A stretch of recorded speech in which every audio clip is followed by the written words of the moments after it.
कैसे हैं आप? आशा करती हूँ मैं ठाकुर जी की कृपा से आप सब खुश होंगे, स्वस्थ होंगे और मस्त होंगे। बीच में कुछ टाइम के लिए मैंने काफ़ी लंबा समय ले लिया, डिस्टेंस ले लिया, कंटिन्यू वीडियो नहीं डाल पाई मैं, तो उसके लिए आपसे क्षमा चाहती हूँ।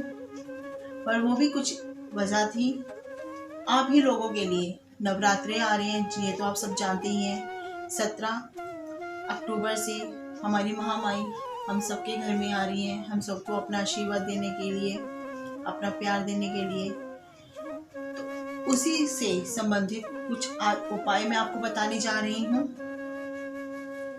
और मैंने आपको पहले भी बताया था कि हाँ, कुछ यंत्र सिद्ध कर रही हूँ मैं कि जिससे आपकी घर में सुख समृद्धि आए, पैसों की तंगी जो आपको परेशानी है किसी तरह की पैसों से लेकर, वो आपकी दूर हो, या कोई मन मुटाव है, या घर में गृह क्लेश है, किसी तरह का कोई वास्तु दोष है, उन सब से आपको छुटकारा मिले।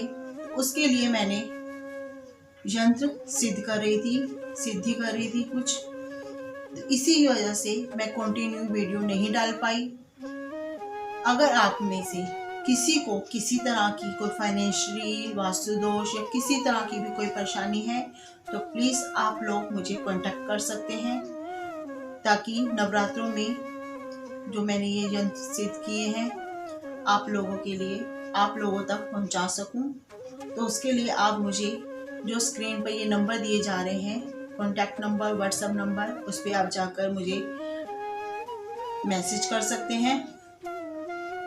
तो चलिए, आज मैं आपको नवरात्रों से ही एक सीरीज बना रही हूँ, नवरात्रों पर ही, कि किस तरह से हम नवरात्रों में अपनी महामाई को खुश कर सकते हैं, अपनी हर परेशानियों से छुटकारा पा सकते हैं और महामाई का आशीर्वाद पा सकते हैं। आज का उपाय है लौंग। सब लोग जानते होंगे कि लौंग जिस तरह से हम औषधि के रूप में अपने घर में इस्तेमाल करते हैं, मसालों के रूप में इस्तेमाल करते हैं हर जगह, उसी तरह से लौंग हमारी जिंदगी की हर एक परेशानी को भी दूर करने के लिए काफी लाभकारी सिद्ध होता है। लौंग से किस तरह से हम अपनी महामाई को खुश करें, किस तरह से उनसे आशीर्वाद प्राप्त करें, अपनी परेशानियों को दूर करें, चाहे वो पैसों की हो, बच्चों की शादी की हो, या किसी तरह की भी कोई परेशानी हो, उससे हम दूर कर सकते हैं। तो उठा लीजिए पेन और कॉपी और लिख लीजिए, नवरात्रों में किस तरह से माँ को खुश करें, कुछ अचूक लौंग के उपाय। पहला उपाय, नवरात्रों में संध्या वक्त जब आप माँ की पूजा करते हैं, पाठ करते हैं, आराधना करते हैं, वे सब करने के बाद आपको कपूर और एक लौंग का जोड़ा, साबुत होना चाहिए, खंडित नहीं होना चाहिए, ये आपको विशेष ध्यान रखना है। एक लौंग का जोड़ा लेकर उसे जलाकर, कपूर को जलाकर लौंग का जोड़ा उसमें डालकर माँ की आरती करनी है आपको। आरती करने के बाद पूरे घर में आपको वो आरती देनी है, सबने लेनी है, घर में सभी जितने सदस्य सबको लेनी है। और साथ में आपको ये प्रार्थना करती है, हे माँ, मेरे घर में सुख समृद्धि का वास हो, आपका आशीर्वाद हो, जो धन की कमी है उसे आप दूर कीजिए, मेरे घर में अपार धन की वर्षा कीजिए, किसी तरह की भी आपकी धन से संबंधित किसी तरह की कोई परेशानी है उसे आप दूर करके मुझे माँ लक्ष्मी का आशीर्वाद दीजिए। ये तो था धन से संबंधित। अगर किसी को घर में प्यार की कमी है, या किसी तरह की भी कोई कहते हैं कि भी हाँ रिश्तों में कमी है, खटास है, या किसी तरह से भी घर में गृह क्लेश रहता है, या वास्तु दोष है, या किसी तरह की भी कोई आपको परेशानी हो रही है, नजर दोष है, तो उसके लिए आपको क्या करना है, एक पान का पत्ता लेकर उसमें लौंग का जोड़ा रखकर, इस तरह से पान का पत्ता रखकर उसमें लौंग का जोड़ा रखकर माँ दुर्गा जी के मंदिर में जाके माँ दुर्गा जी को समर्पित करना है। और इस भाव से आपको समर्पित करना है कि हे माँ, ये जो मैं आपको लौंग का जोड़ा पान के साथ दे रहा हूँ, इसे आप स्वीकार कीजिए और अपने बच्चे पर आप अपनी ममता की छांव कीजिए। और जो भी मेरी जिंदगी में दुख, तकलीफ, परेशानी है, और मेरी आपकी जो भी मनोकामना है, वह माँ को बोलकर आप वहां से आ जाइए। ये आपको सारे नवरात्रे करना है, 9 के 9 नवरात्रे करना है। अगर आप एक दिन भी कर लेते हैं तो उससे भी आपको काफ़ी रिलीफ मिलेगा। अगर 9 के 9 दिन आप ये उपाय करते हैं तो आपकी ज़िंदगी में कभी भी किसी तरह का भी कोई दुख तकलीफ या संकट माँ माई की कृपा से नहीं आएगा। तीसरा उपाय, किसी बच्चे की या बेटे या बेटी की शादी नहीं हो रही तो आपको क्या करना है, जो बेटे की या बेटी की उम्र है जिसकी शादी नहीं हो रही, अपनी उम्र के बराबर के लौंग लेने हैं। अगर 30 साल के हैं उम्र, 30 साल की उम्र हो गई है तो 30 लौंग लेने हैं। अगर 25 साल के हैं तो 25 लौंग लेने हैं।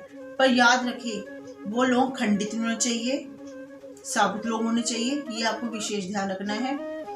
पीले रंग के या फिर लाल रंग के धागे में पिरोकर उसकी एक आपको माला बना लेनी है। ये आपको माँ दुर्गा के मंदिर में जाके, अपने घर में आपने माँ दुर्गा की मूर्ति स्थापित की है तो माँ दुर्गा की मूर्ति को आपको ये माला चढ़ानी है।